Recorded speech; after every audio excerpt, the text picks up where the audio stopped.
Hi అండి, బాగున్నారా అందరూ? ఇంకొక చిన్న ట్రెడిషనల్ రెసిపీతో మేము ముందుకు వచ్చేసాం. ఇది ప్రసాదం అండి. మా ఆంధ్ర సైడ్ చేసుకునే వినాయక చవితికి ప్రసాదం ఆరది అంటారు. చాలా కమ్మగా సూపర్గా ఉంటుంది. మేము ఎలా చేసాం మీకు చూపించేస్తున్నాను, చూసాయండి. గిన్నెలో వాటర్ బాగా బాయిల్ అయిన తర్వాత అందులో నెయ్యి ఉప్పు వేసుకుని 2.5 cups ఆఫ్ వరిపిండి వేసుకుని బాగా అది మిక్స్ చేసి బాయిల్ అవుతామండి. కొంచెం సేపు అయిన తర్వాత పక్కకు తీసి పెట్టుకొని చల్లారిన తర్వాత దాన్ని ఇగోండి ఇలాగ చూపిస్తున్న విధంగా తానుకులుగా చేసుకోవచ్చు, లేదంటే ఉండ్రంగానే చేసుకోవచ్చు. మేము రెండు కలిపి చేసుకున్నాము.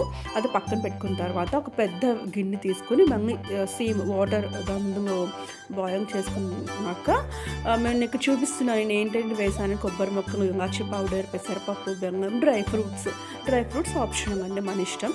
నెక్స్ట్ అందులో 2.5 cups ఆఫ్ వేసుకున్నాను. అప్పుడు 3 cups ఆఫ్ బెల్లం అనుకోండి వేసుకుని బాగా అది మరిగించిన తర్వాత పెసరపప్పు వేసాను. అది కూడా మరిగిన తర్వాత చిన్న చిన్న కొబ్బరి ముక్కను కూడా వేసామండి.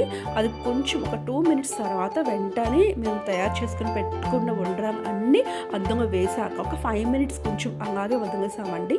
ఆ తర్వాత ఇలాచి పౌడర్ దాని మీద వేసాము. అది దగ్గర పడడానికి మనం వరిపిండి కూడా వేసుకోవచ్చు. ఇక్కడ వరిపిండి కూడా వేసాము. ఫైనల్గా ఇంకా మన డ్రై ఫ్రూట్స్, నీతిలో వేయించుకున్న డ్రై ఫ్రూట్స్ మనం అవి పెట్టుకొని గార్నిష్ చేయడమే.